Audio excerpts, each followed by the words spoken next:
Baik, akan saya mulai. Selamat datang Bapak, Ibu, Saudara sekalian.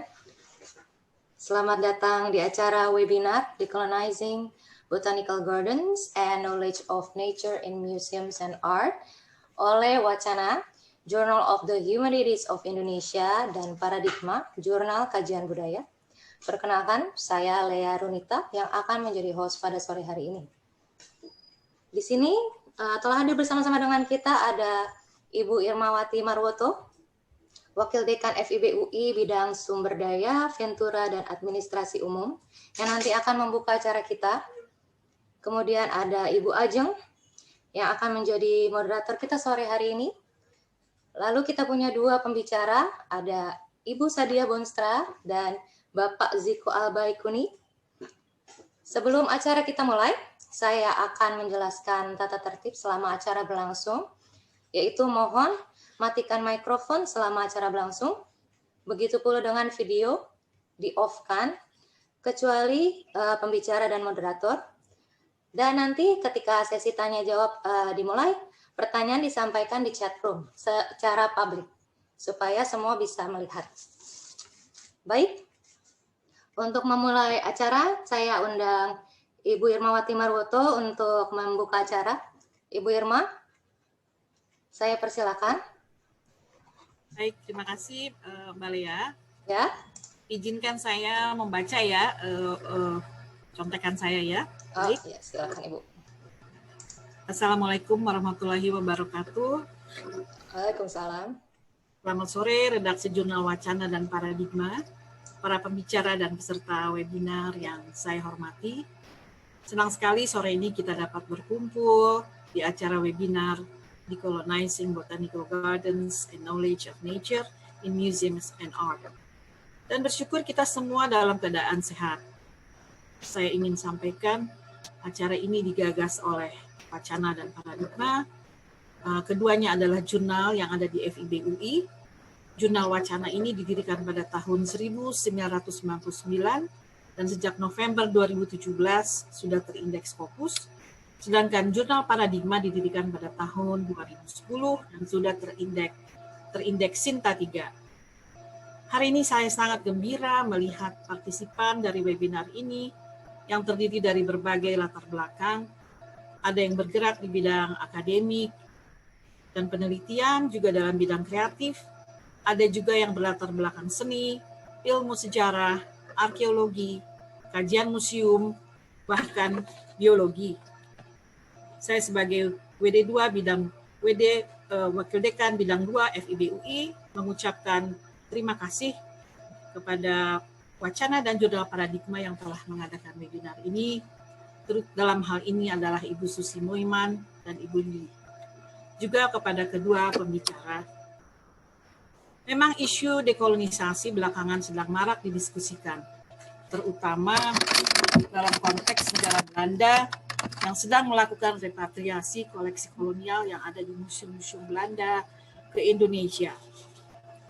Dalam beberapa tahun terakhir ini, museum-museum di Eropa dan negara-negara barat lainnya mulai marak melakukan dekolonisasi, baik museum etnografi, museum sejarah, museum kota, hingga museum seni.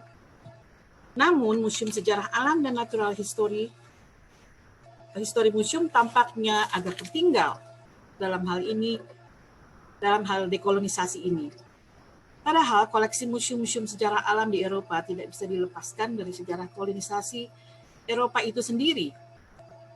Tidak bisa terlepas dari rasisme dan perbudakan dari masa ketika negara-negara Eropa tersebut melakukan eksploitasi di negara-negara koloni terkait kekayaan alam negara koloni. Padahal banyak hal yang dapat dilakukan oleh museum sejarah alam dalam rangka dekolonisasi museum. Misalnya, dengan cara menceritakan latar belakang sejarah kelam terkait perolehan koleksi kolonial mereka, atau menceritakan mengenai tokoh-tokoh lokal yang berperan dalam mengumpulkan koleksi.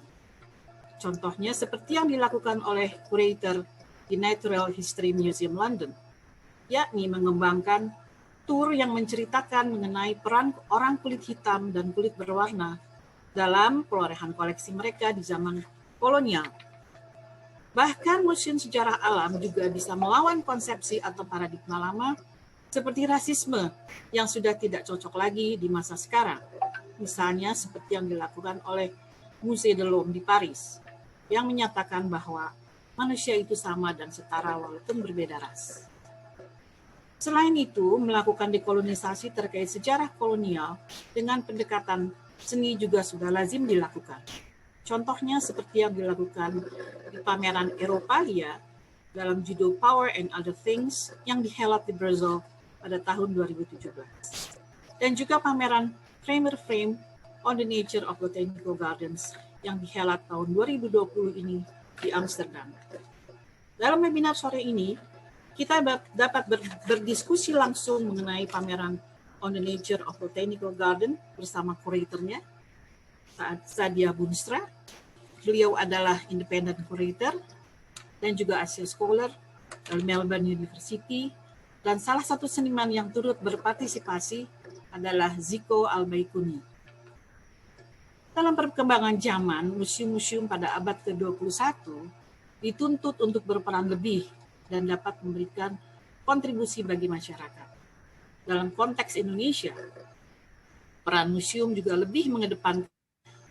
mungkin lebih mengedepankan identitas nasional ataupun multikultur, serta apa yang tengah dikembangkan oleh ahli-ahli museum di Brazil, yaitu sosiologi, sosial museologi, yang menitik beratkan pada isu-isu sosial, serta perkembangan dan perubahan masyarakat. Permasalahan yang dihadapi museum-museum di setiap negara berbeda-beda. Dalam webinar kali ini, kita bersama-sama akan mendengarkan bagaimana dekolonisasi kebun raya Indonesia dalam bentuk pameran seni yang dilakukan di Belanda. Mari kita dengarkan paparan dari para pembicara, dan saya berharap webinar ini dapat menambah pengetahuan bagi kita semua. Selamat mengikuti webinar ini dan selamat berdiskusi. Sekian dari saya. Wassalamualaikum warahmatullahi wabarakatuh. Terima kasih, Saudara Lea. Terima kasih Bu Irmawati Marwoto sudah membuka acara webinar. Berikutnya saya akan memperkenalkan moderator kita, Ibu Ajeng. Ibu Ajeng Ayu Araini Kasih, S.Hum MA, memiliki latar belakang pendidikan arkeologi, art, history, curational, and museum studies, dan colonial and global history. Merupakan staf pengajar Departemen Arkeologi UI yang saat ini sedang mengenyam pendidikan S3 di Universiteit Leiden, Belanda, dengan riset berjudul Decolonization and Museum in Postcolonial Indonesia. Saya undang Ibu Ajeng untuk memberikan sepatah dua patah kata dan memperkenalkan para pembicara kita. Ibu Ajeng, saya persilakan. Terima kasih banyak, Mbak Lea. Terima kasih banyak untuk semua panitia yang sudah menyelenggarakan webinar ini dan para peserta. Saya untuk mempersingkat waktu, saya langsung memperkenalkan para pembicara saja ya. Yang pertama ada Dr. Sadia Boonstra. Beliau adalah sejarawan dan kurator dengan latar belakang yang sangat luas expertise-nya. Biasanya beliau mengkombinasikan akademik dan curations, producing and programming, tinggal di Jakarta dan bekerja di Jakarta. Namun Sadia adalah Asia Scholar dari Melbourne University. Sadia mendapatkan PhD-nya tentang sejarah di Free Universiteit Amsterdam di tahun 2014, dan research dan professional interest-nya fokus ke entanglement and legacies of colonial history, heritage, museums, art and culture di contemporary Indonesia. Sedangkan Ziko Al-Baikuni lahir di Bandung dan memiliki latar belakang pendidikan tentang dari BFA-NMA, gelarnya BFA-NMA Painting Institute Teknologi of Bandung, tinggal dan bekerja di Bandung saat ini, dan banyak sekali melakukan pameran, baik solo maupun group exhibitions, baik di Indonesia maupun di luar negeri, seperti di Singapura, di Austria, di Belanda, Australia, India, dan Prancis, Filipina, dan masih banyak lagi. Dan Zico juga sering mendapatkan berbagai awards. Yang terakhir adalah Grand Prix tahun 2015 untuk Young Art Creator Awards dari Tokyo Design Week Jepang. Dan selain itu juga mengerjakan berbagai proyek, serta koleksi karyanya ada disimpan di Queensland Art Gallery, Gallery of Modern Art di Australia, National Gallery of Australia, Bega Valley Regional Gallery Australia, Singapore Art Museum, dan Museum Macan Indonesia. Hari ini kita beruntung sekali bisa berbincang-bincang dengan dua pembicara keren tersebut. Nah, saya rasanya ingin sistemnya seperti saya ingin bertanya kepada mereka, kepada para pembicara, nanti semacam talk show, jadi biar nggak kaku gitu ya, kayaknya lebih enak begitu. Tapi kalau ada pertanyaan, silakan tolong diketik di chat room, nanti di akhir nanti akan kita bahas. Nah, mungkin untuk mempersingkat waktu, saya langsung bertanya dulu kepada Sadia ya. Hari ini kan kita temanya Decolonizing Botanical Gardens and Knowledge of Nature in Museums and Art. Terutama akan membahas mengenai pamerannya Sadia di On the Nature of Botanical Gardens yang dilaksanakan di Framer Frame Amsterdam. Nah, boleh diceritain dulu nggak sih Sadia latar belakangnya itu, pameran itu seperti apa sih gitu, dan bagaimana? Iya, terima kasih Ajeng. Halo semuanya, terima kasih sudah datang ke webinar ini. Terima kasih juga untuk tim Wacana dan Paradigma atas undangan menjadi pembicara hari ini. Memang ada beberapa hal terkait pameran On the Nature of Botanical Gardens yang saya bisa menjelaskan, tapi saya share screen dulu. Bentar.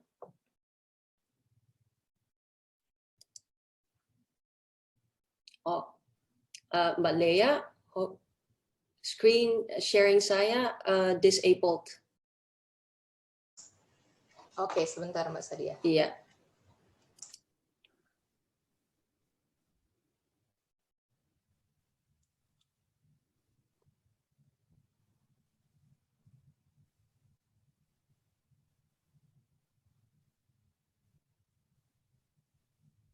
Oh gitu. Oke. Sudah ada ya Mbak Sadia? Iya, berarti Lea yang operasikan kan? Iya, baik. Oke. Nah, oke. Bisa ke slide kedua? Ya. Pameran ini, On the Nature of Botanical Gardens, ini poster pamerannya. Dan pameran ini berlangsung dari bulan Januari sampai bulan Agustus tahun ini di Pusat Budaya dan Seni Framer Frame di Amsterdam. Dan titik tolaknya adalah memberikan aspek mendekolonisasi kebun raya. Selain karya Zico, ada beberapa karya yang saya akan jelaskan yang dipamerkan di pameran. Terus, ini foto sebagai gambaran dari pameran itu. Dan waktu Pusat Budaya Framer Frame mengundang saya untuk mengkuratori pameran bertopik kebun raya, saya perlu waktu untuk berpikir dulu. Di seluruh dunia kita bisa menemukan kebun raya, dan kebun raya biasanya diasosiasikan dengan alam yang indah dan eksotis. Tetapi saya tidak tahu secara mendalam tentang tumbuh-tumbuhan atau kebun raya. Lalu saya memiliki gagasan untuk mengaitkan kebun raya dengan aspek sejarah penjajahan di Indonesia. Karena saya ingin membuka sisi lain yang gelap tentang kebun raya dalam hubungannya dengan sejarah penjajahan. Melalui pameran ini, saya berharap memberi sumbangan diskusi tentang sejarah, seni, modernity, dan hubungan sejarah antara Indonesia dan Belanda. Terus, dalam konteks kolonialisme, saya melihat kebun raya sebagai kunci dalam pembangunan kekuasaan penjajahan. Pemerintah kolonial memanfaatkan kebun raya untuk mengembangkan pengetahuan di bidang ilmu tumbuh-tumbuhan dan ekonomi alam. Konsep dasar pendirian kebun raya sebagai bagian dari kekuasaan kolonial Belanda adalah memfasilitasi pembangunan pengetahuan di bidang tanaman dan ekonomi alam di waktu penjajahan Belanda yang akibat penerapan. Konsep itu masih kita rasakan sampai sekarang. Dan tujuan utama yang mendasari pendirian kebun raya adalah membangun kekuasaan pemerintah kolonial di Indonesia. Pameran ini dimaksudkan untuk memberikan kajian kritis atas kebun raya sebagai bagian warisan kolonial di masa lalu dan untuk melihat bagaimana hubungan kekuasaan yang ditimbulkan di masa penjajahan ternyata tetap ada hingga kini. Nah, sebagai kurator pameran, saya harus berpikir tentang aspek penting siapa yang bisa menceritakan sisi sejarah kebun raya yang gelap itu. Ahli-ahli saya yang menceritakan melalui karya-karya seniman yang ditampilkan di pameran, kita bisa mendapatkan gambaran sejarah kolonial dan dekolonial secara kritis. Tentunya lebih menarik mendengar suara seniman daripada suara saya. Berdasarkan penelitian, saya menemukan banyak seniman yang ternyata berkarya baik dalam kaitan aspek sejarah penjajahan maupun tanaman dan alam. Saya pilih 9 seniman untuk pameran ini. Terus, Lea, bisa teruskan? Ya, makasih. Ini karya Zico. Zico termasuk dalam 9 seniman itu. Kepada Zico dan 3 seniman lain, saya meminta untuk menciptakan karya baru khusus untuk pameran ini, dan nanti Zico akan menjelaskan karyanya lebih dalam. 3 seniman lain yang saya mengundang menciptakan karya baru khusus untuk pameran adalah Life Patch. Tolong. Ya, ini Life Patch dengan Spectacular Healing. Life Patch kolektif seniman dari Yogyakarta dan juga Samuel Indratma. Terus, dan Sinta Tantra. Terus, ini Sinta Tantra Kebun Raya Kebun Saya.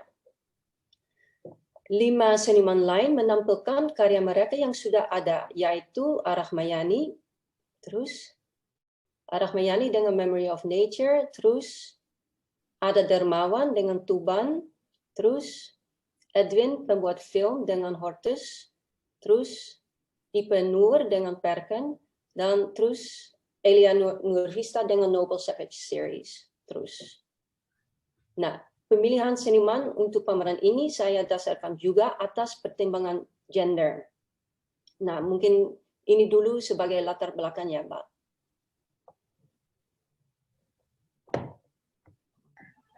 Oke, terima kasih banyak. Nah, kalau saya baca di buku katalog pameran, Sadiah itu menulis bahwa pameran diinspirasi oleh Walter Mignolo dan konsep decoloniality. Mengapa sih konsep decoloniality itu penting dan bagaimana pengaruh konsep itu terhadap pameran Sadiah? Oh ya, oke. Apakah kita bisa kembali ke slideshow lagi? Iya, terus. Nah, oke. Ya, untuk pameran ini saya sangat tertarik pada pemikiran Walter Mignolo, Aníbal Quijano, dan Rolando Vázquez. Mereka semua sosiolog dari Amerika Selatan. Menurut saya, visi mereka juga sangat cocok untuk kerangka sejarah penjajahan di Indonesia. Pemikiran mereka menyangkut pemikiran dekolonial. Decoloniality itu terkait koloniality. Aníbal Quijano mengembangkan koloniality untuk menggali logika yang mendasari semua imperialisme modern dan kolonial barat, dari Spanyol hingga Inggris dan Amerika Serikat. Quijano berasumsi bahwa modernity tidak ada tanpa koloniality, dan karenanya seperti 2 sisi mata uang yang sama. Yang menarik adalah dekoloniality bukan hanya teori atau konsep saja, tetapi juga praktek. Dekoloniality bisa dilakukan, misalnya dalam mengambil sikap dekolonial dan pandangan dekolonial. Konsep dan praktek dekoloniality ini dengan demikian memberi kita ruang untuk melampaui koloniality, cara berpikir dan bertindak terhadap modernity. Bagaimana kita bisa berpikir secara dekolonial? Artinya kita melakukan dekonstruksi pemikiran kolonial. Selain itu juga mencari cara-cara untuk melepaskan diri dari kerangka paradigma yang membentuk hidup dan pengetahuan kita. Misalnya dengan meninjau pemikiran modernity secara kritis dan menantang. Apa yang harus dilepaskan tergantung pada kerangka paradigma yang ada dalam pengalaman kolonial seperti di Afrika, Eropa, Amerika Selatan, atau Asia Tenggara. Bagi saya, konsep decoloniality ini sangat memberi penyegaran karena dalam dunia kita memang banyak cara menjalani kehidupan.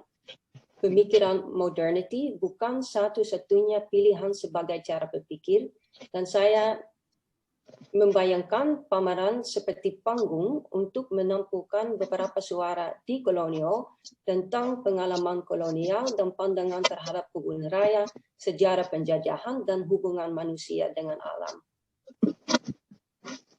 Nah, mungkin saya bisa memberi satu contoh, itu kalau terus itu berikut ya. Ini seperti contoh karya ini berjudul Memory of Nature oleh seniman Ar-Rahmayani. Karya ini hidup karena terdiri dari sebuah alat cetakan kayu dengan bulatan di dalam sebuah mandala. Pada bulatan mandala itu diisi tanah dan disemai bibit tauge. Biji bibit tauge tumbuh cepat sekali sehingga tauge bisa sering dipanen dalam galeri itu.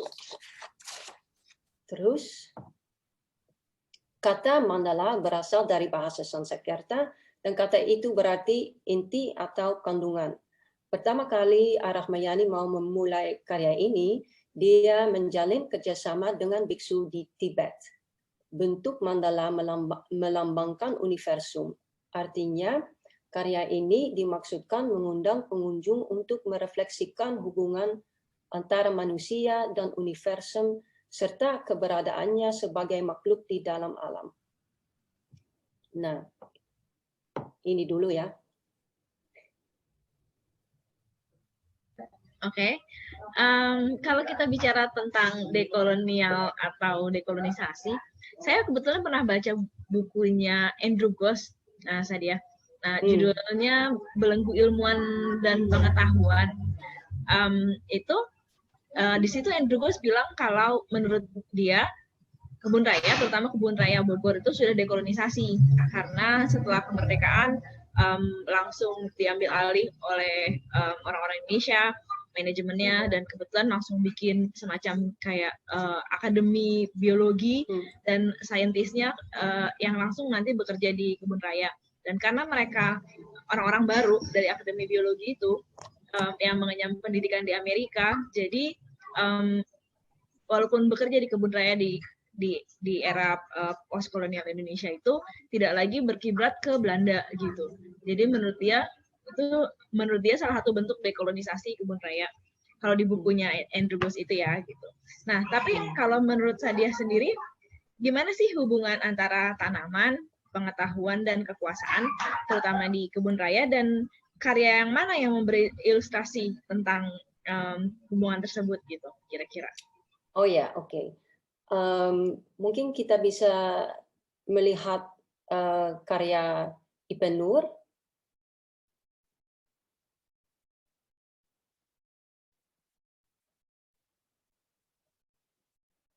Ya, yang ini.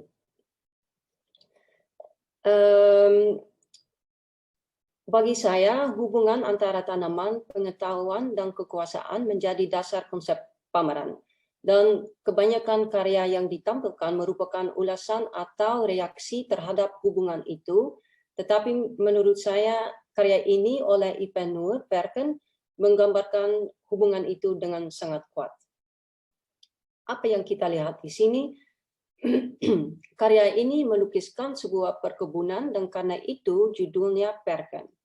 Itu kata Belanda yang berarti sebidang tanah yang ditanami dengan pepohonan atau bebungaan. Di karya ini, akar pepohonan itu digambarkan dengan kepala-kepala dan tenggorak-tenggorak. Untuk karya lukisan ini digunakan bagor kanvas. Bahan itu menyimbolkan aspek kekerasan dan kekasaran yang digambarkan. Kita melihat sebuah pisau besar, sebuah celurit, seseorang yang berada di antara pepohonan. Apa dia sedang berdoa? Terlihat juga kepala-kepala yang tergeletak, beberapa buah pala yang besar, dan bahkan setandem pisang di tanah. Apakah maksudnya ini? Pala berasal dari perkebunan di Banda, satu-satunya tempat di dunia di mana pala tumbuh alami. Pada abad ke-17, pala pernah memiliki nilai yang lebih tinggi daripada emas.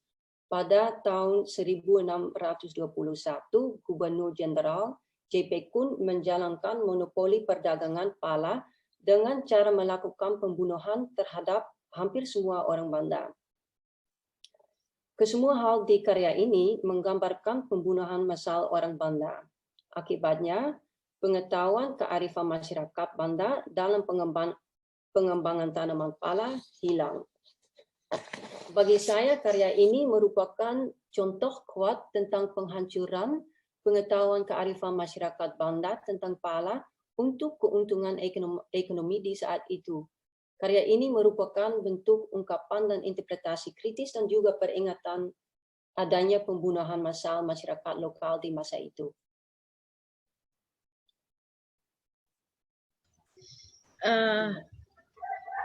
Belum ini. Saya speechless lihat karyanya. Iya. Kalau di pameran Sadia sendiri ya, bagaimana sih Sadia menampilkan diskusi tentang sejarah, seni, modernity dan hubungannya sejarah antara Indonesia dan Belanda gitu selain contoh karya yang sebelum ini?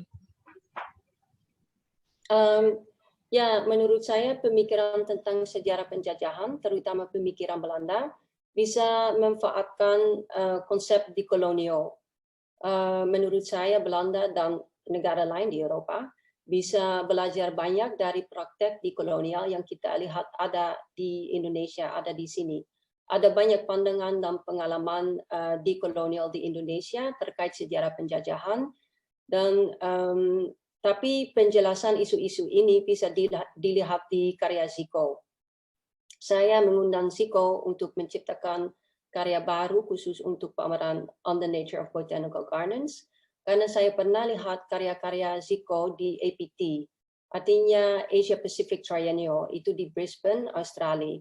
Dan waktu itu saya sangat menyukai melihat berbagai lapisan-lapisan sejarah dalam karya Zico.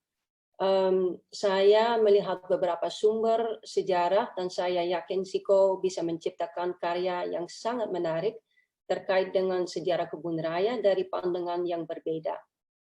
Dan berdasarkan karya Zico, kami berdiskusi bersama lebih dalam konsep untuk karya itu. Tapi mungkin kita bisa tanyakan langsung ke Zico, karena dia pasti menjelaskan karyanya lebih baik. Kalau gitu saya langsung mengundang Mas Zico. Boleh nggak Mas Zico? Oh ya. Tolong ceritain karyanya di pameran Framer Frame ini seperti apa sih dan konsepnya bagaimana gitu. Baik, terima kasih banyak semuanya. Saya share screen dulu ya. Sebentar.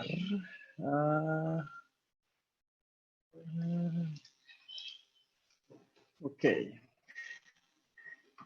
Apa sudah masuk? Sudah. Oke. Kelihatan. Oke, terima kasih banyak. Jadi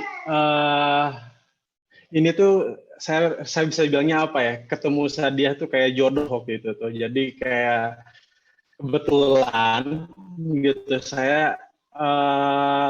Jadi secara nggak sengaja saya lagi residensi di Melbourne dan ketemu Sadia dan kita ngobrol, dan saya tuh punya tabungan ide dari lama sekali pengen sekali bikin karya di dan mengenai kebun raya Bogor gitu. Dan akhirnya saya bikinlah sebuah proyek gitu bareng sama Sadia dengan judul, kalau karya saya sendiri itu Ruatan Tanah Air Beta, Reciting Right in its Sites gitu. Jadi saya pakai istilahnya tanah air beta gitu, biar ada apa ya? Saya ingin ada penekanan seolah-olah itu nostalgia gitu ya, dengan kayak tanah air beta mengingatkan kita pada lagu Indonesia Pusaka, dan ada titik yang cukup sakral, tapi di satu kata yang lain adalah beta kayak layaknya beta tes dalam misalnya kita mau bikin program atau game gitu, yang akhirnya dikirimkan dulu ke publik dan untuk akhirnya dibaca ulang, karena itu adalah salah satu aspek yang saya lihat perbedaan bagaimana pelukis bekerja dalam konteks seni rupa Indonesia dan bagaimana painter dalam view predominan Euro-American. Jadi karyanya seperti ini. Gitu.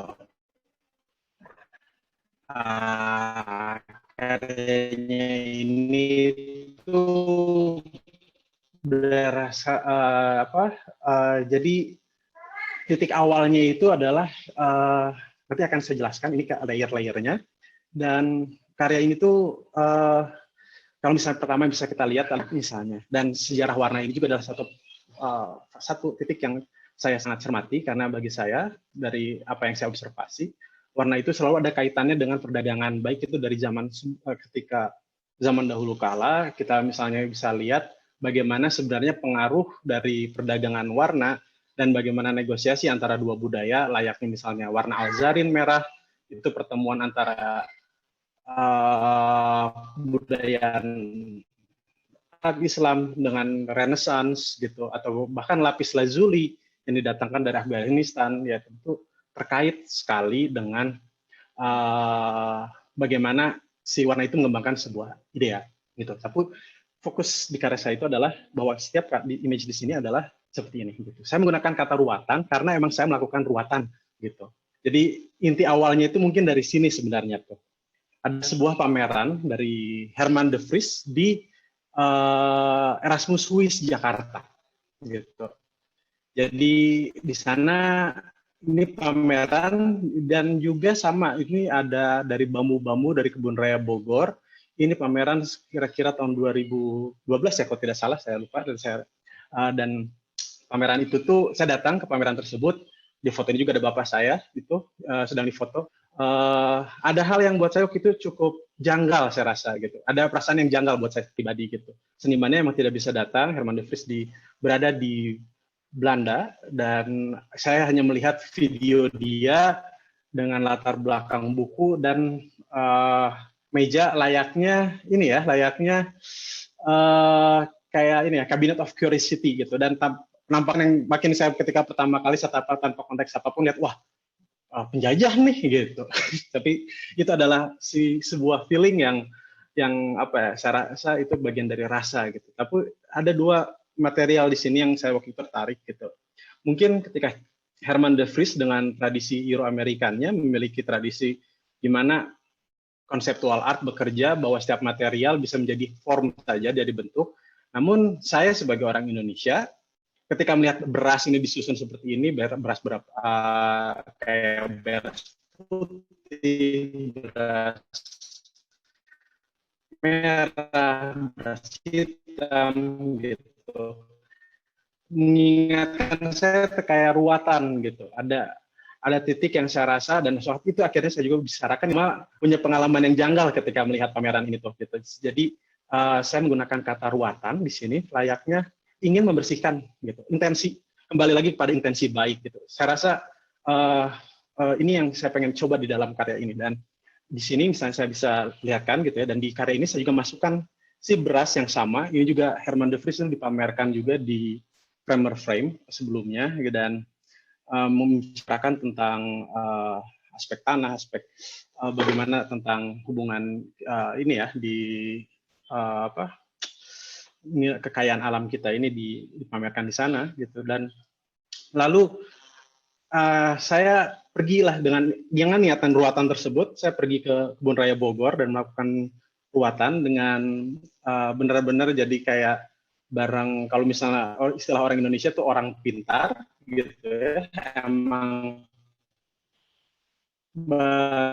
karena saya punya background tradisi dari keluarga besar saya itu dari keluarga Sunda, dan banyak yang berasal dari Sunda Wiwitan, dan yang ada bergabung juga dengan pemahaman kayak Islam gitu. Akhirnya kita ruatan deh ke sana gitu, dan saya bentuknya observasi melalui fotografi, melalui apa. Namun saya benar-benar kayak melakukan ruatan ini gitu. Dan ketika ruatan ini tuh akhirnya saya keliling di sana dan melihat banyak sekali bagaimana sih sebenarnya tuh sebuah situs kayak Kebun Raya Bogor ini memiliki banyak perubahan cara baca, dan bagaimana perubahan cara baca itu mempengaruhi bagaimana juga budaya di sana gitu. Salah satu yang menarik di sana adalah ini gitu, misalnya tuh ini fotografi yang ada di Tropenmuseum gitu. Tapi ini tuh ada situsnya, jadi situs tersendiri di Kebun Raya Bogor, dan ada teks prasasti ini gitu. Dan prasasti ini tuh sebenarnya dibuat oleh Dr. Friedrich ya, kalau menurut catatannya. Namun sebenarnya bahasa Sunda, ini juga bahasa Sunda yang lama gitu, dan karena adanya missing link lah kita sebut, teks ini tulisannya itu adalah ini ditemukan di seberang sungai gitu, secara literal gitu ya bahasanya tuh. Nah,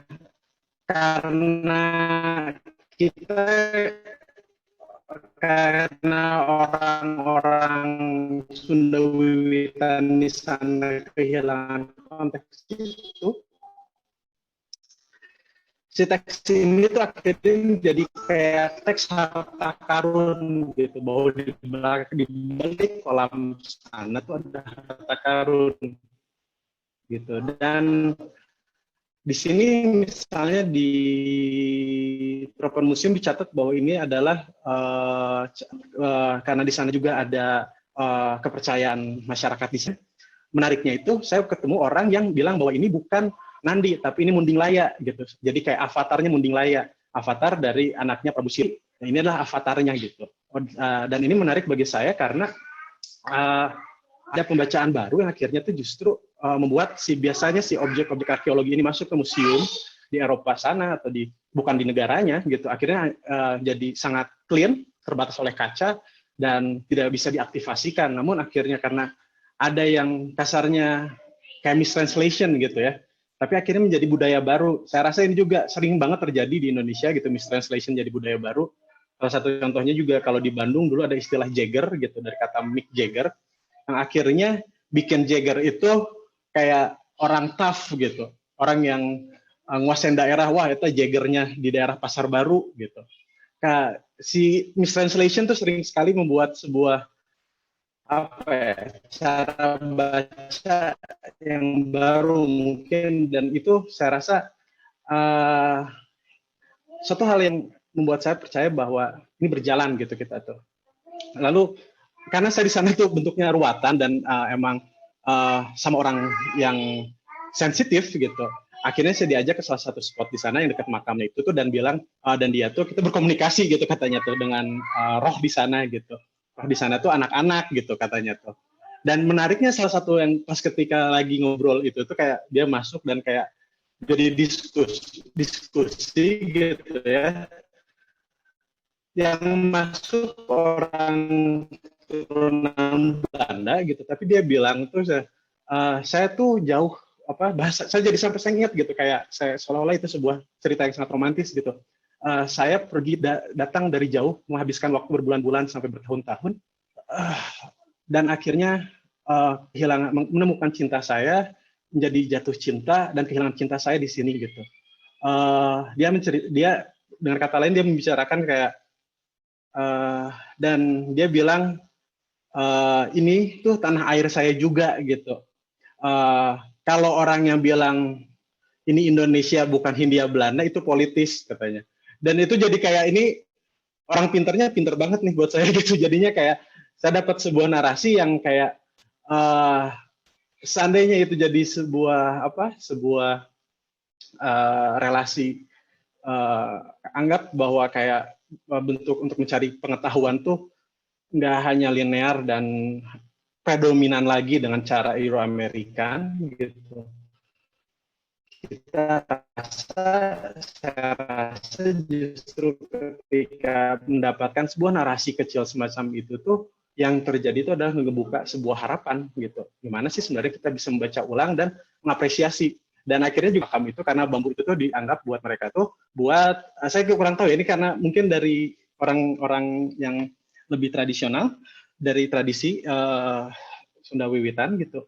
Bambu ini tuh karena bentuknya untuk menjaga si roh untuk nyaman di sana, makanya katanya ini makam tapi ada ayunan gitu, ada ayunan buat anak-anak bermain karena di sana banyak hantunya anak-anak katanya tuh. Gitu. Dan salah satu spot lagi yang lainnya adalah si titik di sini nih. Ini yang buat saya tuh salah satu waktu itu diobrolin juga bareng Sadiah gitu, yang sangat menarik karena ada cerita konon katanya sebelum jadi Kebun Raya Bogor sudah existing sebuah hutan yang emang dipakai sebagai semedi oleh Prabu Siliwangi juga gitu di sana. Dan titik ini tuh dibuat menjadi sebuah gazebo gitu oleh ketika zaman ini ya, zaman ketika masa kolonial gitu, gazebo karena indah dan segala macam. Menurut warga di sana juga ini tempat itu menjadi tempat panembahan ya, tempat semedinya juga Bung Karno, sehingga akhirnya ketika satu abad Bung Karno diciptakanlah si lingga ini gitu. 101 abad Bung Karno gitu.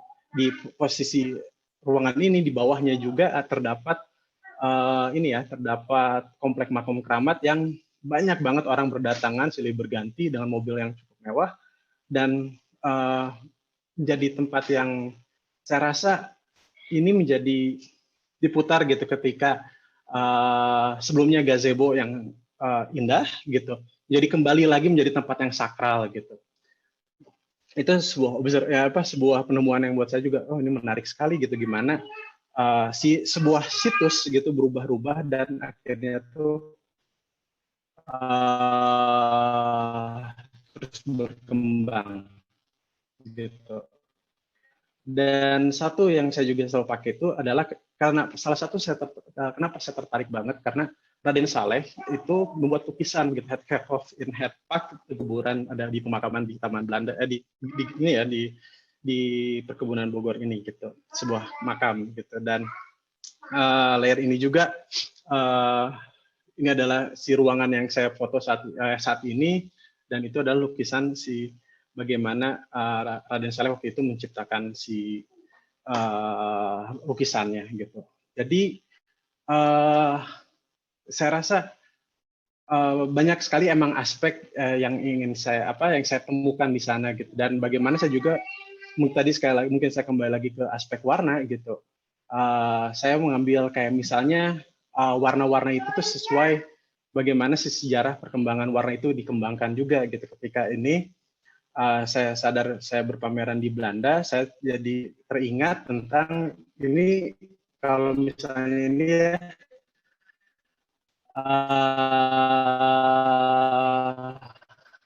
ada pola yang mau indie gitu, dan terutama ketika Paul Gauguin gitu sangat ketika zaman itu tuh ke timur jauh sana gitu dengan eksotis gitu, yang akhirnya menciptakan primitive art gitu atau Fauveau gitu, Fauvism gitu.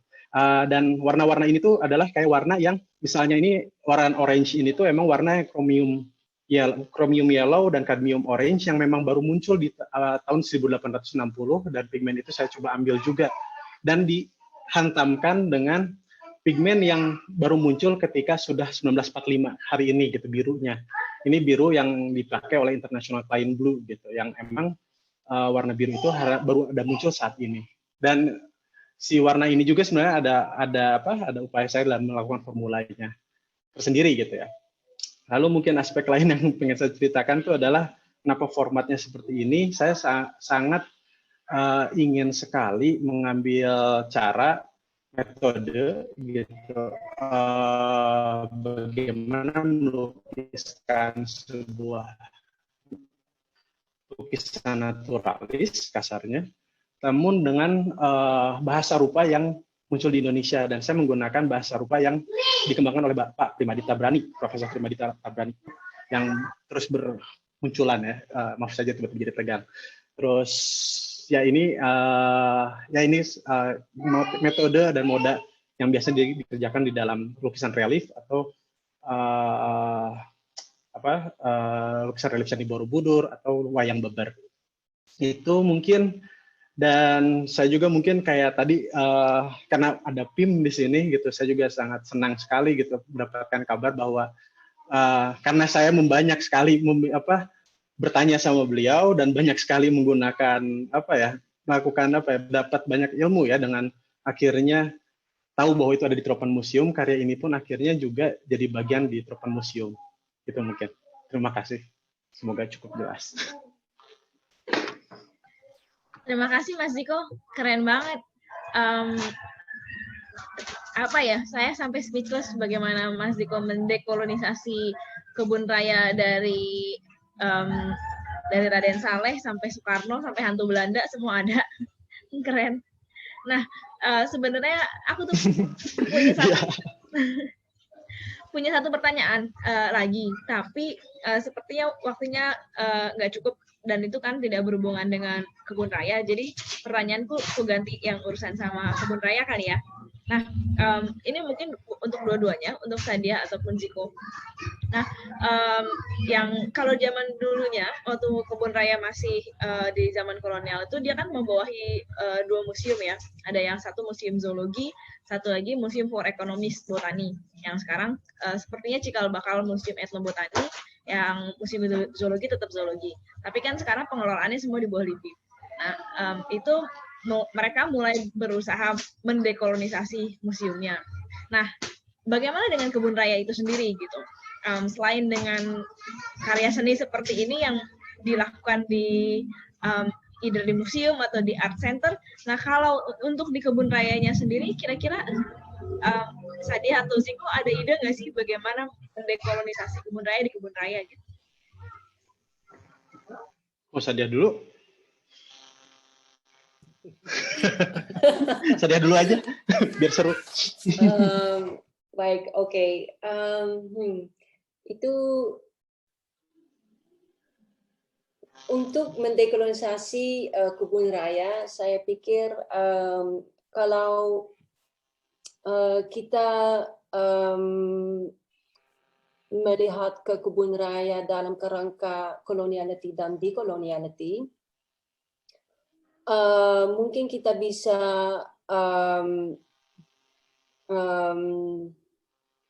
mungkin seperti Quijano aja.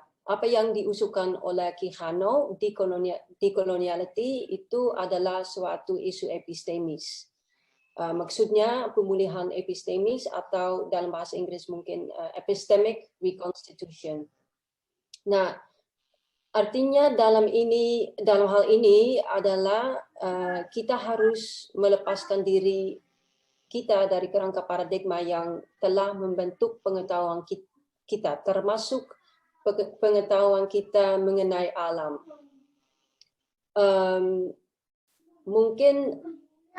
Mungkin kita bisa menjalani dekoloniality. Dekoloniality bisa dilakukan melalui penilaian pengetahuan kearifan setinggi penilaian ilmu pengetahuan yang berasal dari Eropa. Mungkin kira-kira seperti itu dulu. Ya, saya rasa tentu saya juga setuju, maksudnya kayak sebagai sebuah sikap misalnya saya rasa sih tentu kayak bisa jadi kalau misalnya kita bicara tentang misalnya ingin sekali melakukan sebuah strategi perubahan atau misalnya emang beneran akhirnya kita beranjak gitu, saya rasa visi pertamanya itu yang saya rasa kayak akhirnya bagaimana sih kita ingin membuat sebuah budaya itu jadi bergulir gitu, dan misalnya kita mengaktifasi ruang tersebut secara aktif.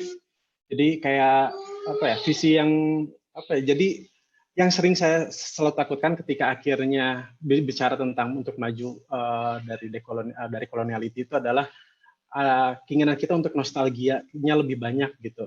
Dan hal ini tuh yang saya takutkan sering sekali berujung pada keinginan yang sangat utopis gitu.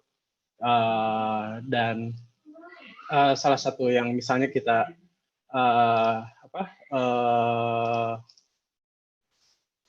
saya apa ya? Jadi kayak tentu saja yang misalnya saya ngomong bahwa kayak saya kembali lagi dengan tradisi Sunda dan segala macam gitu. Itu tentu ada tensi yang cukup keras dengan bagaimana sih secara modernis apa keinginan untuk maju juga terus-terusan berkembang kan gitu. Bagaimana sih sebenarnya tuh sehingga mungkin saya sih selalu berpikir apakah ada bagian yang memang misalnya tuh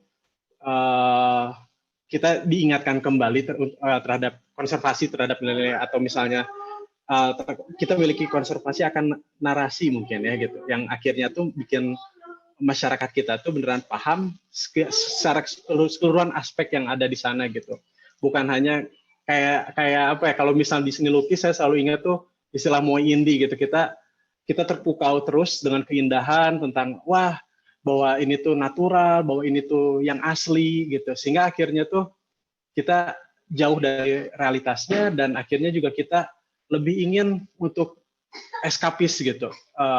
Dan tentu di sini juga saya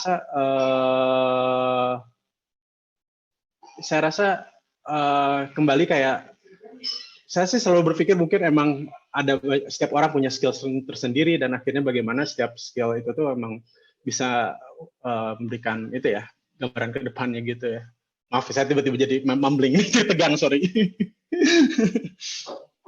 Aku tuh malah kepikiran mungkin nggak ya justru karya-karya kayak Ziko gitu ditampilkan di kebun rayanya sendiri gitu, instalasi dalam rangka mendekolonisasi gitu.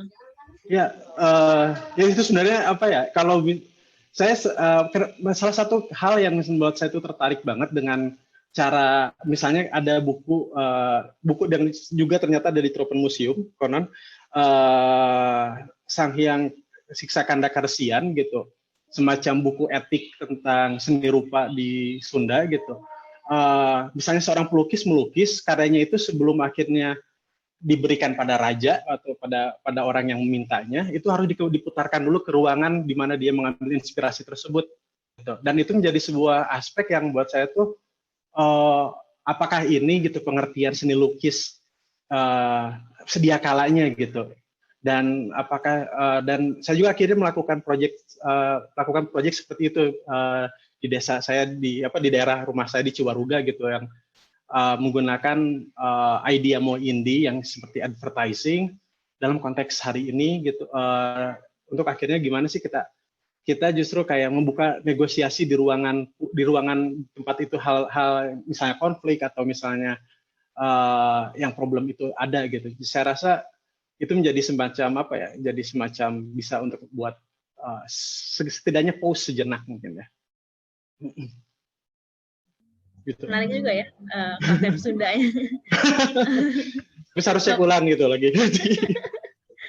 Ngomong-ngomong, waktu talk show-nya sudah habis nih, kita harus beralih ke question and answer, ke tanya jawab. Dan kebetulan di chat room sudah banyak sekali pertanyaan untuk 30 menit ke depan. Jadi untuk pertama-tama di awal saya akan minta maaf kalau ternyata tidak bisa terjawab semua, tapi akan saya usahakan saya tanyakan semua ke para pembicara. Nah, satu pertanyaan pertama itu dari Yus Saadia. Di sini Yus bilang bahwa art is one of a tangible activity that can spread awareness of decoloniality. However, the art spaces are often elitist and distant from the general public. How would you narrow this gap? Mungkin ini lebih cocok untuk Sadia kali ya pertanyaannya. Oke, mungkin kalau pertanyaan ini dalam bahasa Inggris, saya membalas dalam bahasa Inggris saja.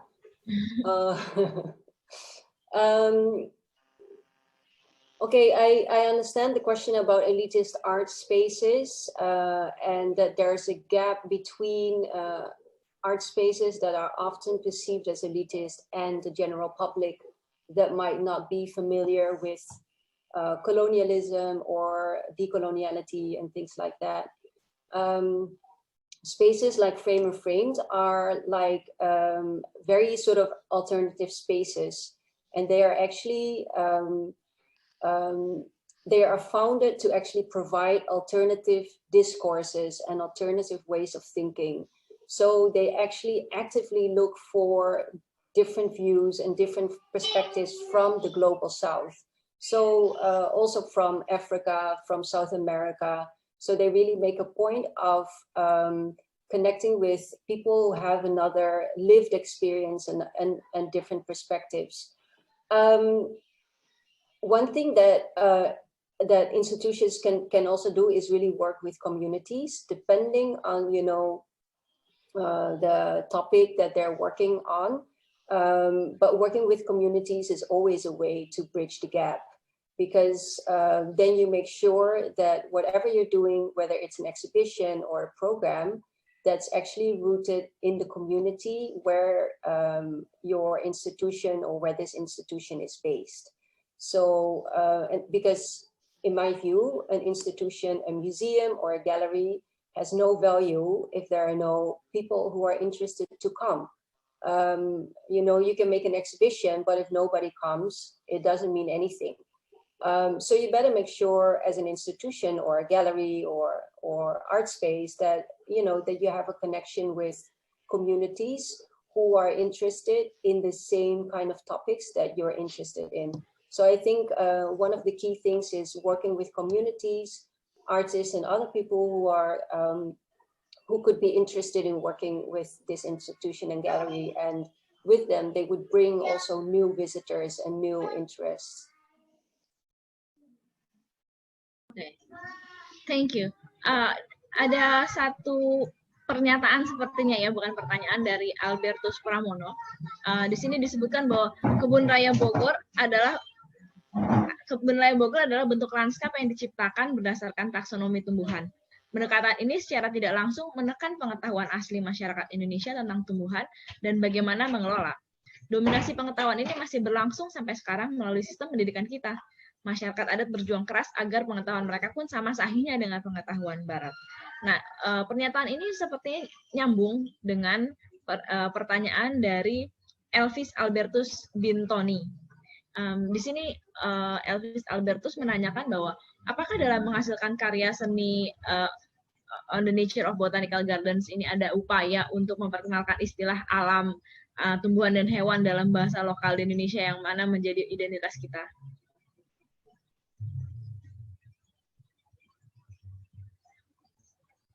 Mungkin diperuntukkan untuk Sadiah sepertinya ya, karena menanyakan tentang pameran gitu kan. Apakah di pameran diperkenalkan istilah tumbuhan dan hewan dalam bahasa lokal? Maaf, Mbak Ajen, mungkin saya kurang mengerti pertanyaan. Pak Elvis Albertus ini bertanya di pameran Framer Frame, apakah karena bahas botanical garden, apakah diperkenalkan istilah tentang tumbuhan dan hewan dalam bahasa Indonesia gitu? Oh gitu, oke. Sebenarnya mungkin saya bisa memberi contoh lain, Lea. Ada karya lain dari Life Patch.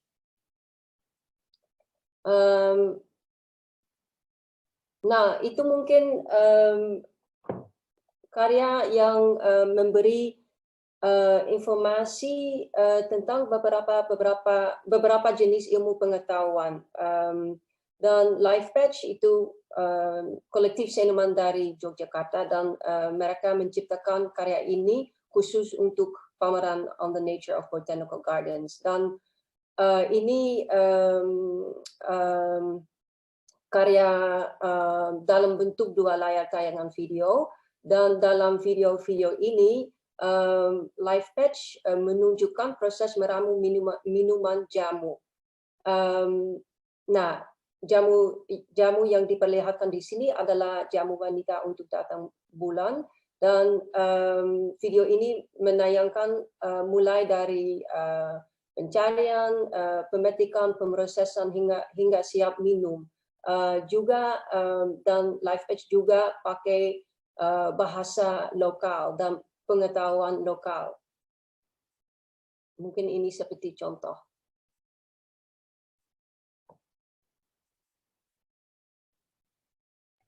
Menarik sekali ya karya-karyanya. Nah, ini ada pertanyaan dari TAK. Selamat atas proyek pamerannya. Ada 2 pertanyaan. Pertanyaan untuk Sadia. Bagaimana diskusi yang terbangun atau respon audiens di Belanda atas pendekatan pameran semacam ini?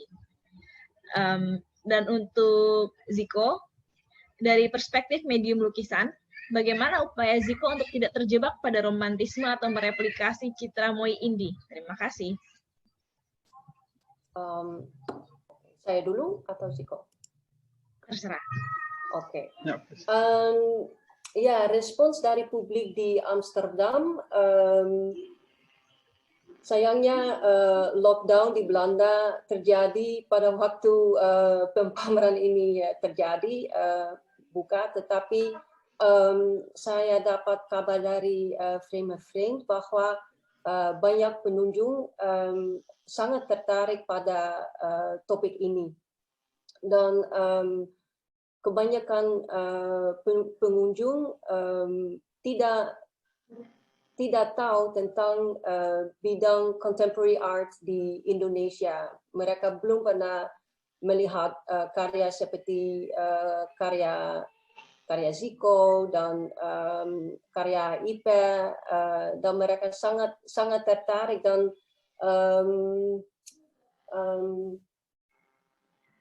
mungkin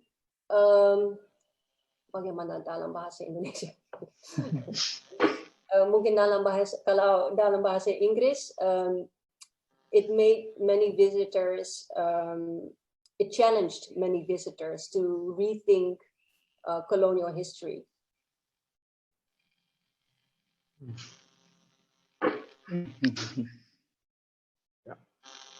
Bagaimana dengan Ziko jawabannya? Kalau saya justru melihat misalnya kalau misalnya saya sih ngelihat kata misalnya romantisme atau Moi indie, justru saya tuh ingin meng-acknowledge hal tersebut gitu. Saya pengen justru berhadapan dengan hal tersebut, bukan untuk menghindarinya. Justru saya pengen meng-acknowledge hal tersebut dan bagaimana justru seandainya posisi itu ditukar gitu. Seandainya saya yang justru jadi avanturirnya gitu, datang ke Belanda, saya datang ke Eropa gitu. Saya mencomot budaya-budaya kalian dan akhirnya saya persembahkan ulang untuk kalian gitu. Misalnya hal tersebut justru saya rasa setiap saya mungkin lebih kayak fanboy selalu ngefans dengan patahan-patahan atau rapture dalam perkembangan seni rupa baik itu Indonesia maupun di luar negeri, dan justru hal tersebut tuh saya ingin justru meng-acknowledge dan misalnya dengan pandangan misalnya saya ngambil analoginya dengan sampling dalam musik hip hop misalnya tuh mereka ngambil banyak sekali dari jazz atau misalnya dari funk, dari soul dan menambahkan lirik di dalamnya sehingga akhirnya apapun itu bentuk form dan sebuah bentuk form atau sebuah gagasan ideologi akhirnya bisa menjadi sebuah hal yang baru gitu. Jadi hal mungkin bahasa baru terlalu ambisius ya, menjadi hal yang akhirnya alternatif untuk mengambil perspektif alternatif sehingga kita bisa bernegosiasi gitu. Kita akhirnya bisa memilih untuk bagaimana sih sebenarnya tuh misalnya saya ngomongin medium gitu. Kenapa saya pengen ngomongnya bahasanya seni lukis gitu, sebagai pelukis bukan sebagai painter gitu. Karena ada hal ketika dulu juga saya ketika masih mahasiswa dan sampai sekarang gitu harus belajar misalnya lukisan dari Last Supper gitu. Saya harus tahu bahwa ada detail garam gitu yang terbuang yang ternyata artinya adalah kelakuan yang sangat buruk gitu. Bagaimana saya bisa tahu budaya tersebut gitu. Padahal itu nggak ada di budaya saya gitu. Justru saya ingin sekali kayak, oh ini cara bahasa. Jadi saya rasa itu seni lukis atau misalnya seni rupa itu, misalnya dengan mereka misalnya akhirnya terus-terusan bertemu dengan berbagai macam budaya, sehingga akhirnya bisa menciptakan bahasa, menciptakan glosarium yang terus ada gitu. Itu saya rasa perspektif saya gitu. Jadi saya bukan anti Moi indie dan penggemar realisme Sujoyono misalnya tuh bukan di sana gitu, tapi saya rasa setiap hal tersebut tuh layaknya sebuah tools aja gitu.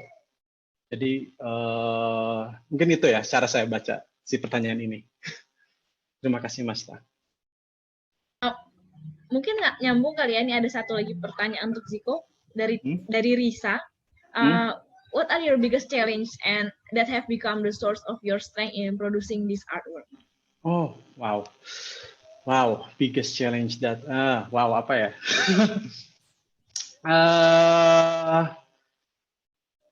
Apa ya? Waktu, time, maybe is one of the biggest challenge gitu. Karena because you have to like compress everything in one times. Because I think like paintings is about pakai bahasa Indonesia, bahasa Inggris nih, Risa. Because I think like when we talking about paintings, it's talking about time, like how capturing a time, and it's not like a video that we can make as a duration and make the narration like that. Oh Risa, ya oke, baik, bahasa Indonesia. Jadi ya itu ada perbedaan antara bagaimana. Jadi selain waktu ketika harus mengerjakannya, jadi kayak itu ya mungkin selalu jadi tantangan saya tuh itu, misalnya kayak berhadapan dengan sebuah narasi, misalnya narasi dari masyarakat lokal juga, dan misalnya berhadapan dengan apa yang saya misalnya di Google search atau misalnya akhirnya saya baca dalam pengetahuan atau misalnya apa ya bahasa ilmuwan yang sudah lebih sahih atau fasih gitu. Mana yang harus saya pilih gitu, bagaimana saya harus kayak berpihak di sini tuh gitu. Itu ada salah satu dilema yang cukup besar juga gitu. Misalnya ini ada cerita yang berasal dari shaman, dukun gitu misalnya tuh, tentang pengalaman orang Belanda katanya, kata dia, dan bagaimana ada catatan sejarah yang misalnya tuh sudah tertulis dengan lebih sahih gitu. Mana misalnya yang harus saya percaya gitu, dan bagaimana kedua hal tersebut tuh bisa menciptakan narasi yang lebih tepat di hari ini. Mungkin itu yang selalu jadi tantangan dan juga apa ya, challenge buat saya untuk kayak wah seru nih misalnya. Jadi saya harus berjalan, harus dulu sih mungkin sebelum COVID apalagi jadi ketemu orang atau untuk melakukan observasi ke lapangan gitu. Jadi itu ya mungkin. Semoga menjawab Risa. Oh, salam dari Malaysia. Salam, halo.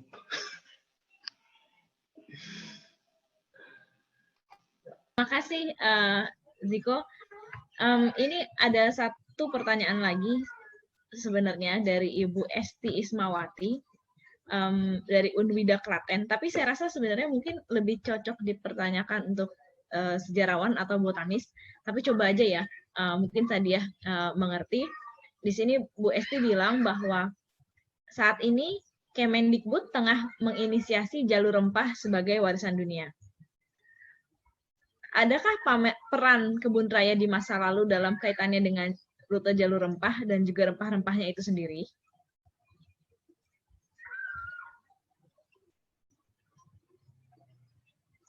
Sorry, bisa ulangi yang terakhir? Adakah peran kebun raya di masa lalu dalam kaitannya dengan rute jalur rempah dan juga rempah-rempahnya?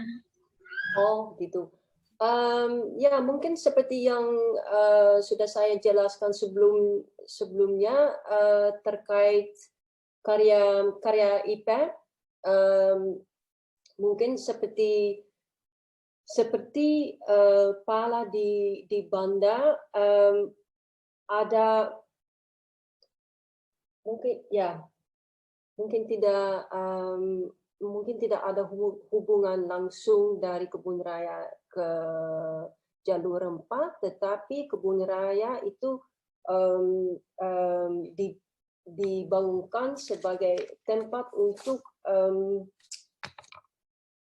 mentransfer tanaman dari bagian lain di dunia untuk membangun di Indonesia untuk keuntungan ekonomi dan lain-lain. Dan mungkin itu terbalik. Berarti jalur rempah termasuk kebun raya, tapi saya kurang tahu bagaimana infrastruktur dari jalur rempah ke kebun raya. Tetapi jalur rempah mungkin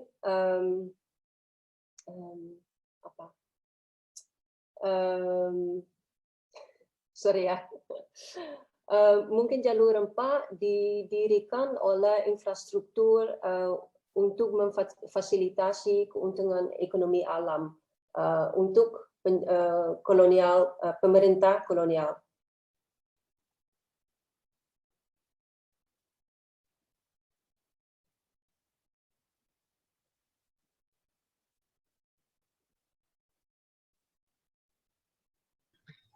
Oke, terima kasih Sadia.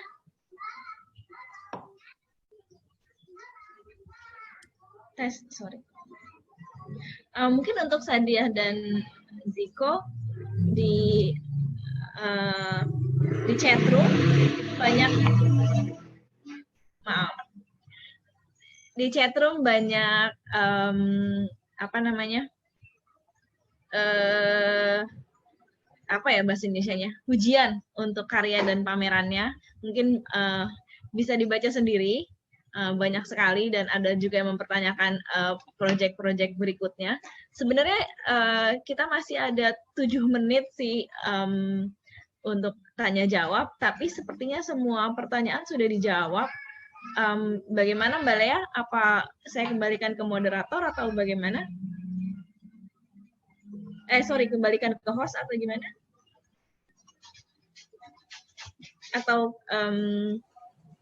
masih mau diskusi untuk? Boleh kalau masih, ya Mbak. Bu Ajeng. Ya, ada Pak Dani Tumbelaka yang mau bertanya. Oh, baik. Oh, ini ada, silakan. sorry, ada Pak Albertus Pramono yang menjawab. Salah satu contoh peran kebun raya dalam komersialisasi tumbuhan adalah sawit.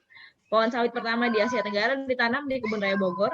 Dari situ kemudian dikembangkan dan dibudidayakan ke berbagai wilayah di Indonesia dan negara-negara tetangga.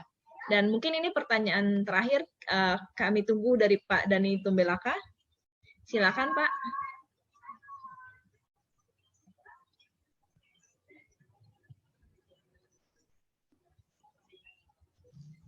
Langsung aja, wah.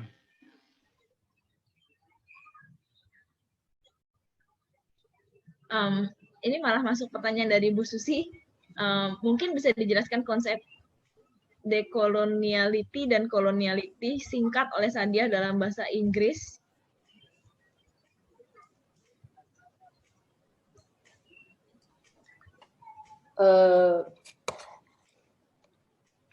Ya, singkat ya. Okay, so the concept of decoloniality and coloniality, the idea is that, the argument is that coloniality and modernity are two sides of the same coin. So it means that thinking in a modern way, or thinking in the context of modernity is connected to coloniality. So basically the idea is that this colonial way of thinking is underlies basically a lot of the things in our world today, such as our knowledge, science, but also, for example, capitalism, the infrastructure that was being built during colonial times, etc. So the way of thinking, the way of colonial thinking siphons through everything in our world today. So decoloniality proposes to challenge that and to counter that through finding ways to go beyond that framework of coloniality, of colonialism. So it's not necessarily just, one moment in time, but it's about really thinking about the structures in which we have developed our knowledge. So, for example, the way of thinking attached to modernity, which, for example, things in in terms of progress. Everything always needs to progress, to be better, to be more, etc. But maybe there are also other ways of thinking about being in the world. Maybe we don't necessarily have to always progress. Maybe it's just also okay to just be in the now, or to look back. So decoloniality proposes to look at knowledge that was already present before colonialism, for example. It looks at other ways of being that were still existent during colonialism and actually are still present today. Like I think some of the remarks refer to that. Remarks in the chat room refer to that. There is still a lot of local knowledge. There is still a lot of different ways of being in the world, and you can find that all in here in Indonesia and other parts of the world. But the challenge is to sort of like really cherish that, to value that, cherish that, and not think in terms of like hierarchies, not in terms of hierarchies of knowledge or hierarchies of culture or hierarchies of arts, but that there are just different ways of being. Thank you, Sadia. Mungkin kalau saya boleh nyambung sedikit ya, Bu. Mungkin contohnya itu kalau urusan kebun raya bisa dilihat di Museum Etnobotani. Jadi bagaimana si Museum Etnobotani itu berusaha menampilkan knowledge lokal terkait botani, botani. Jadi bukan hanya botani sebagai kalau di herbarium itu kan dia hanya nama latinnya apa, terus tanamannya apa, terus ya pokoknya secara biologis lah ya gitu. Nah, kalau di Museum Etnobotani itu mulai dikeluarkan local knowledge, local geniusnya dari situ, dari tanaman itu jadi jamu, jadi pewarna macam-macam. Nah, itu yang di-preserve gitu. Nah, itu salah satu bentuk dekolonisasi untuk museum-museum kolonial yang biasanya hanya untuk eksploitasi gitu. Dan kalau di Museum Etnobotani yang baru juga mulai seperti yang tadi Bu Irma sempat bilang di depan, bahwa bisa menceritakan tentang nama-nama orang-orang yang turut serta dalam penelitian dan sebagainya. Itu di museum itu sudah mulai dikeluarkan nama-nama asisten si orang-orang Belanda yang melakukan penelitian botani gitu ya, dari si Ayub, Aep dan segala macam itu nama-nama itu tuh ada gitu ya di situ. Karena memang asistennya kan orang Indonesia ya gitu, banyak, tapi memang nggak pernah disebut kalau di dokumen. Dan di antara nama-nama seperti Trup, terus siapalah nama kepala kebun raya itu juga ada nama-nama seperti orang-orang Indonesianya, seperti Pak Kusnoto gitu yang sebagai kepala kebun raya pertama, itu juga diceritakan di museum itu gitu. Dan ini juga menyambung ke pertanyaan jalur rempah tadi dari Pak Albertus, dijawab lagi bahwa jalur rempah rasanya terjadi sebelum pendirian Kebun Raya Bogor. Saat Kebun Raya Bogor berdiri, rasanya perdagangan rempah sudah berkurang, apalagi VOC sudah bubar, komunitasnya sudah berubah. Nah, memang, jadi Kebun Raya, seingat saya, kalau dari Museum Etnobotani itu, Kebun Raya Bogor itu ada karena memang mau cari komoditas yang baru, yang bukan rempah-rempah gitu. Nah, mungkin maaf tadi siapa yang bertanya ya di depan, itu bisa mencari atau mendapatkan jawabannya justru di Museum Etnobotani, itu sih.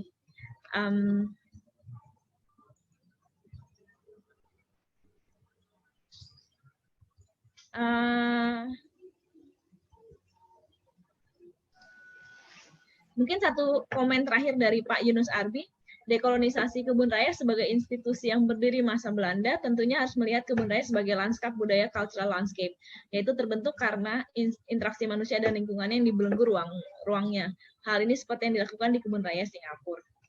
Nah, saya rasa waktu kita juga sudah habis pas jam 5.30 untuk diskusi dan tanya jawab dan paparan.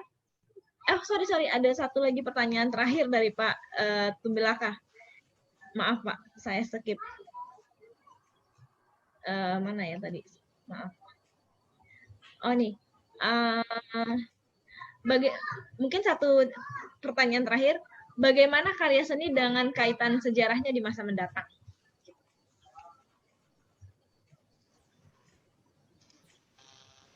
Mungkin itu untuk Ziko kan? Buat Sadia tulisannya. Iya, buat tunggu. Buat Sadia atau buat saya? Tunggu, Kepada Ibu Sadia, Dani Tumbelak. Pak Dani. Oh iya, Mungkin Sadia. lebih cocok, Iya. tapi mungkin lebih cocok untuk Ziko kan? Bapak. Saya bukan kreatif. Oh, ya. Kalau mungkin saya coba jawab, maaf sinyal saya jelek nggak ya? Putus-putus ya? Enggak. Kedengaran. Oh enggak. Oke, ya. Ya itu apa ya? Kalau saya sih sebenarnya sangat menghormati ekspertis gitu. Kalau seandainya seorang pelukis harus menuliskan sejarah, rasanya tidak etis juga gitu. Namun saya pernah ingat juga ada Mike Kelly, salah satu seniman dari Amerika. Dia pernah bilang justru mungkin salah satu yang bisa diberikan oleh seniman gitu adalah mungkin kayak menjadi seorang dokumenter atau mencatat si hari ini sehingga akhirnya menjadi sejarah di masa depan. Itu salah satunya itu. Dan dia bahkan cukup keras dibilangnya juga kayak sudah menjadi tugas seorang seniman untuk menuliskan sebuah art history di hari ini gitu. Dalam konteks apapun itu ya, saya juga kurang saya lebih percaya justru bagaimana sebenarnya tuh pengetahuan itu bisa terjadi karena negosiasi dari ekspertis gitu, dan gimana justru nanti kita bisa menemukan cara untuk menemukan mungkin kayak bisa akhirnya menciptakan sebuah catatan yang menarik ya untuk akhirnya tuh pas nanti dibaca 10 tahun mendatang tuh karena proses negosiasi bergumul yang rumit ini kita akhirnya bisa lihat mungkin aspek-aspek ini bisa kita lihat si outline-nya dan ya itu mungkin ya masa datang yang akan datang kayak gitu mungkin ya. Semoga menjawab, Mas.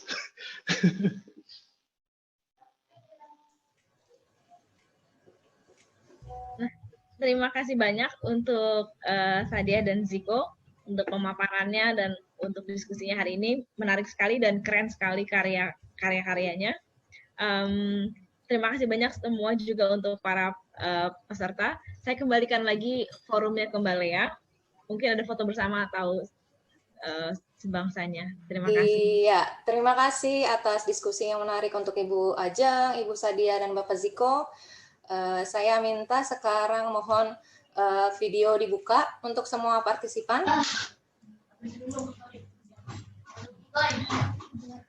Saya boleh minta dibuka semuanya. Video dibuka, boleh juga unmute supaya bisa saling menyapa Bapak dan Ibu. Ya, boleh di-unmute semuanya.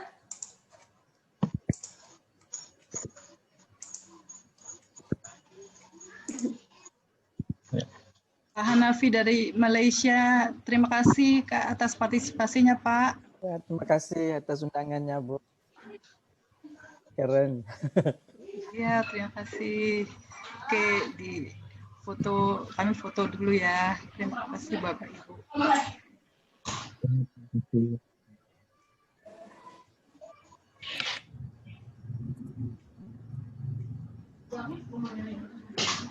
Sudah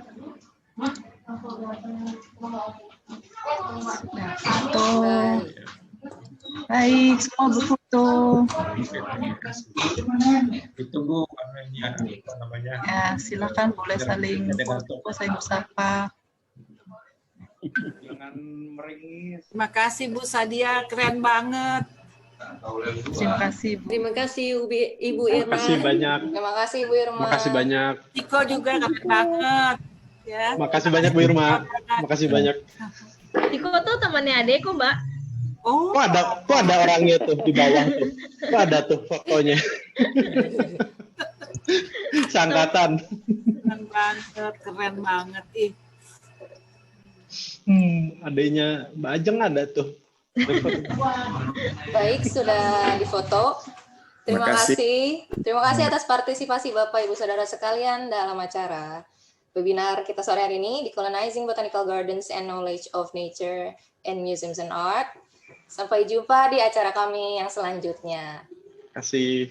Terima Sore. kasih. Terima kasih banyak. Selamat sore semuanya. Selamat Sore, jumpa terima lagi. kasih. Terima kasih. Bu Sadia dan Ziko sebagai pembicara, terima kasih. Sehat Terima kasih selalu. Mas. Dan Ibu, Terima kasih Pak terima Dani. kasih yang sudah berpartisipasi. Sampai jumpa lagi. Sampai jumpa Terima lagi. kasih semuanya. Sehat selalu. Ya. Terima kasih.